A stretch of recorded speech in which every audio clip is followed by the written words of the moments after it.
Chalakudy south ജംഗ്ഷനിൽ irrigation canal പുറമ്പോക്ക് കയ്യേറി നടക്കുന്നുവെന്ന് പരാതിയുയർന്ന അനധികൃത നിർമ്മാണം നഗരസഭ വീണ്ടും തടഞ്ഞു. നഗരസഭാ ചെയർപേഴ്സൺ ആലിസ് ഷിബുവിന്റെ നേതൃത്വത്തിൽ ഉദ്യോഗസ്ഥരും കൗൺസിലർമാരും സ്ഥലത്തെത്തി നിർമ്മാണ പ്രവർത്തനങ്ങൾ നിർത്തിവെപ്പിച്ചു. ചാലക്കുടി സൗത്ത് ജംഗ്ഷനിൽ പള്ളി സ്റ്റോപ്പിന് എതിർവശത്താണ് ഇറിഗേഷൻ കനാൽ പുറമ്പോക്ക് കയ്യേറിയുള്ള അനധികൃത നിർമ്മാണം നടക്കുന്നതായി പരാതി ഉയർന്നത്. ഒരു മാസം മുമ്പ് പരാതി ലഭിച്ചതിനെ തുടർന്ന് നഗരസഭ നിർമ്മാണ പ്രവർത്തനങ്ങൾ നിർത്തിവെക്കുകയും അനധികൃത നിർമ്മാണം പൊളിച്ചുമാറ്റാൻ കെട്ടിട ഉടമയ്ക്ക് നോട്ടീസ് നൽകുകയും ചെയ്തിരുന്നു. എന്നാൽ നഗരസഭയുടെ നിർദ്ദേശം പാലിക്കാതെ നിർമ്മാണം തുടർന്നതോടെ പ്രതിപക്ഷ കൗൺസിലർമാർ കെട്ടിടത്തിന് മുന്നിൽ കുത്തിയിരിപ്പ് സമരം നടത്തി. തുടർന്ന് പോലീസിന്റെ സഹായത്തോടെ നഗരസഭ ഒരാഴ്ച മുമ്പ് നിർമ്മാണം വീണ്ടും തടഞ്ഞു.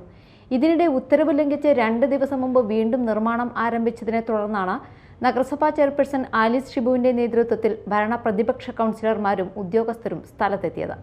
വിവരമറിഞ്ഞെത്തിയ പോലീസ് നിർമ്മാണ പ്രവർത്തനങ്ങൾ നിർത്തിവെപ്പിക്കുകയും തൊഴിലാളികളെ സ്ഥലത്ത് നിന്ന് മടക്കി അയക്കുകയും ചെയ്തു. Media time, Chalakudy.